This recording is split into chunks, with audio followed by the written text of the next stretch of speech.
It's actually very weird that Bushiro decided to reprint Gramgrace as a deck set, because he was actually being printed, I think, in DBT 7 or 8. I forgot where is he being printed. For Orfist, is basically just preparing for Orfist Mass. And lastly, of course, Favrneel is going to make his debut for the English side. Finally, you guys are able to play with Favrneel. I can't wait.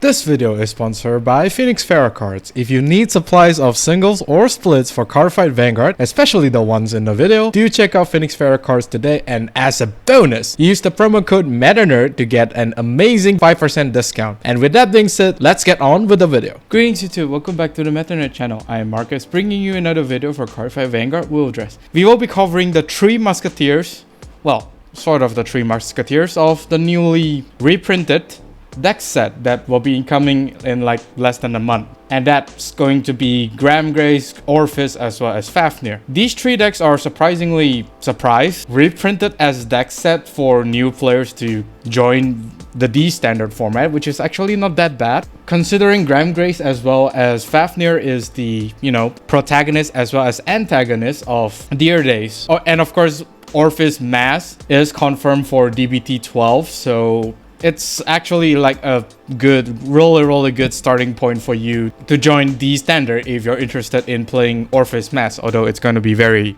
expensive. In this video, we will just be going through like the new cards that was being introduced for each of this deck set. Most of the cards within this set is basically just reprints of what we have currently, and there are a few like new cards that was introduced alongside this deck set, which I would say does change how the deck plays in a sense. Without further ado, let's take a look at what the new cards that these 3 deck set actually introduced. First off, we have the right line for both Gramgrace as well as Favrneel, Incision Angel. And of course, Favrneel do have the same grade 1, it's just that we do not have the art yet, which is a bit sad, but both of them have the same skill. Auto, when this unit is rolled upon, draw a card, choose a card from your hand and discard it. Very simple and very easy to understand. It's basically when you ride into the grade 2 on top of this unit, you are able to exchange one of your hand. That could help you to get out of breaking situation, which is a very nice skill to have. It's not necessarily like a game breaking skill, but it is very nice. The only problem here is that this skill is actually mandatory. So even if you have like the perfect hand, you are being forced to draw 1 and discard 1. So it feels bad, but there's nothing really much you can do about it. It's a mandatory skill. Yeah,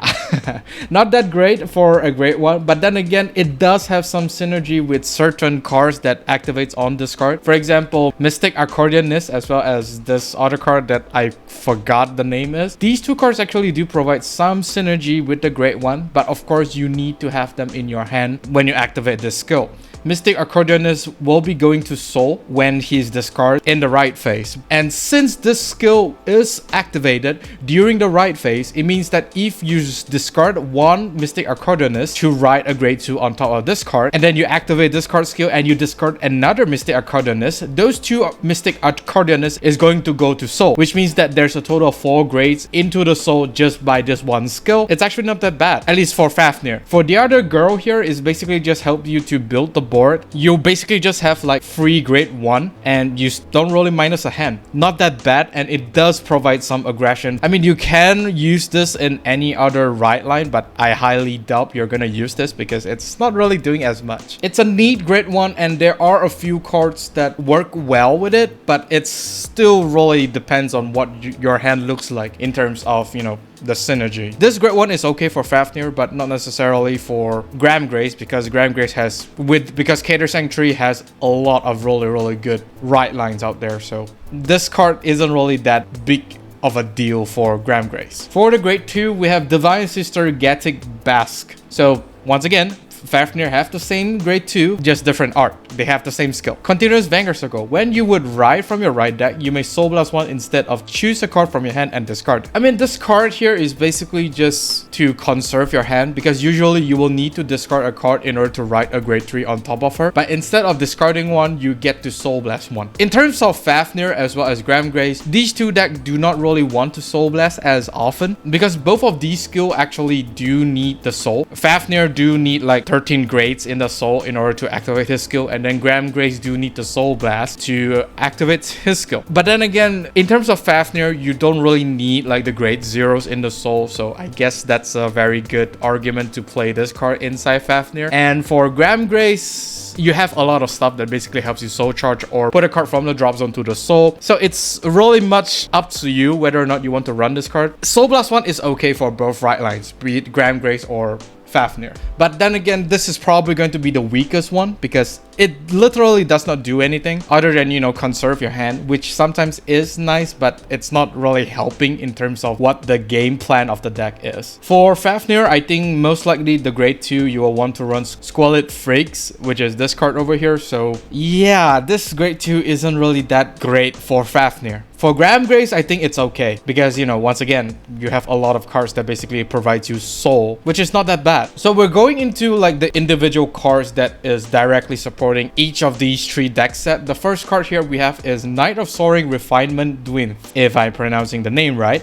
Auto Rigor Circle. When your grade 3 or greater unit in the center column attacks, if you have a Vanguard with Gramgrace in its card name, that attacking unit gets 5k power until the end of that battle. Second skill, Auto Frontal Rigor Circle. When this unit attacks, if you have a Vanguard with Gramgrace in its card name, and your units in the center column attack 2 or more times, cost Counterblast 1, and this unit gets 15k power until the end of that battle. It's the 5k power boost that this unit provides for both units that is attacking in the center column is super nice, provided of course those attacking units are grade 3. Gramgrace is gonna hit for like really big numbers even without the personal right. The 5k power boost is really nice, and what's more, this skill is actually stackable. The other skill that this unit has is basically just to be like a 25k to 35k attacker after your center column attack. I mean, it's not the most cost efficient thing in the world because the 15k power only lasts until the end of that battle, and Counterblast isn't exactly the most abundance of resources in Vanguard. But of course, if you are in like the last leg of your pushing turn, you might as well just spend that one Counterblast to hopefully finish off your opponent. Yeah, but then again, it's a Counterblast for 15k. Not really that great. And it basically locks you to only be able to put this guy in the front row. The main grade 3 that will be behind Gramgrace is this guy over here. Luckily, this grade 3 here is reprinted in this set because he is a magazine promo, which, you know, it's not really the best thing in the world. But hey, this guy here will be attacking for at least 23 if you have 2 of this grade 2 on the field, and he's able to give Gramgrace another 10k power and a +1 drive, which is definitely going to be nice. So their combo here is basically having this grade 3 at the back of Gramgrace as much as possible, and then you just build your field around having Dyfn. The more Dyfn you have, the better it will be because it's gonna give more power to the center column, which is super nice. Overall, I think this is a solid grade 2. If you have the Counterblast to spare, go ahead and spend it. Otherwise, focus on the first skill. Next, for Favrneel, we have Purgatory Baron Hrodis. Auto Rigor Circle. At the end of the battle, this unit attacks a Vanguard. If you have a Vanguard with Favrneel in this card name, put this unit into your soul, choose one of your opponent's rearguard and retire it. Second skill, Auto Soul. At the beginning of your right phase, if you have a Vanguard with Favrneel in this card name,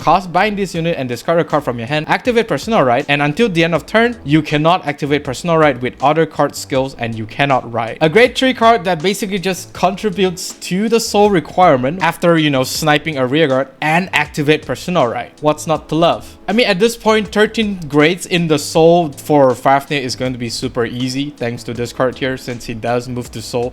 And I think the other grade 3 cards that Favrneel currently has also put stuff to the soul. This card is actually not that bad. And what's more, the board snipe from this card does activate Favneel's skill, which basically helps you exchange your hand for better cards to be run from the deck. It's actually not that bad. It's actually really good, and it basically just contributes to the grades in the soul, which will definitely help out Favrneel big time. And since this card is able to activate Personal Right, you can basically just take out the bathwater. This card is just really good. it's really good. Although it doesn't actually accelerate the turn that you can Personal Right, it's still turn 4 Personal Righting, but this card does have the consistency of your Personal Righting every single turn and not just rely on you drawing into the bathwater. This card can also be discarded to ride from the ride deck, as well as any other skill that basically has this card. Since Dark States at the moment do have stuff that basically recycle whatever is in the drop zone and put it to soul. For example, Sargon. It's the perfect card to be run inside this deck. This deck is just insane. I mean, the synergy surrounding the soul manipulation of Dark States is really, really good. But of course, as a Dark State player, you do need to jump over hoops and loops in order to get this many stupid stuff. But overall, I think this card is very nice. It's a little bit sad that you need to discard one before you activate Personal Right, because you're basically just refunding the draw card. You don't really gain anything out of activating the Personal Right. I mean, of course, you do get the power, but you still need to discard one, which is not that great. Not too bad, not too great either. Last, of course, is the one and only card that Orfist needs. Polarxis Dragon. Auto, when this unit is placed on rearguard circle, if you have a Vanguard with Orfist in its card name, cost Soul Blast 1, choose a world card with a different card name from the cards in your order zone from your drop and put it into the order zone. Auto, when this unit is put into drop from rearguard circle or hand during your battle phase, if your world card is Dark Knight or Abyssal Dark Knight, you may draw one card. Yeah, this card basically accelerates your woe orders that you can have in the order zone. Although it does restrict you to only be able to activate his skill after you ride into Orfist, but still the consistency to get the woe orders to the order zone is just really good. At least 4 World Orders is able to be set up on the first grade 3 turn. Since you will be having at least 4 World Orders in the order zone, Orfist Regis is able to attack for 5 times on the first grade 3 turn without actually sacrificing anything. As if Orfist Regis isn't OP enough, now it just got more OP. And it's just from this one card. Pretty stupid. The second skill allows you to get a draw whenever he's being retired from the rearguard circle from you Superior calling the Shadow Army token on top of him or discarded from the hand. Since Orfist Regis do have the skill to basically discard from the hand, you could actually choose this card to be discarded and you just get a draw. What's more, it actually lets you choose whether or not you want to draw, which I find to be very nice. You don't necessarily have to draw, but of course, Orfist Regis isn't really like a deck that pluses a lot, but with this card lets you get more plus is really good. In fact, I think this card is the only card that actually pluses for Orfist. The other cards are just like maybe 1-for-1 trade or -1 from the hand. Very, very good, and I think this card will be the game-changing grade 2 for Orfist. If you are an Orfist fan, yeah, get this as soon as possible and be prepared because DBT 12 will be releasing, so expect Orfist Mass to be very, very expensive. And that's not just a promise, it is a fact. And that is all for this video. There's not really a lot of new cards in this 3 deck set, but for the new cards that was introduced in this 3 deck set, they are actually super disgusting and does change how the deck plays significantly. Do like and subscribe if you like this video, and of course during the bell notification icon so that you don't miss a video I upload. With that being said, I'll see you all on the field. Even when you feel low, you can still go. Even when you feel slow, you can still go. Even when there's no hope, you can still go. I never answer to no, man, I still go.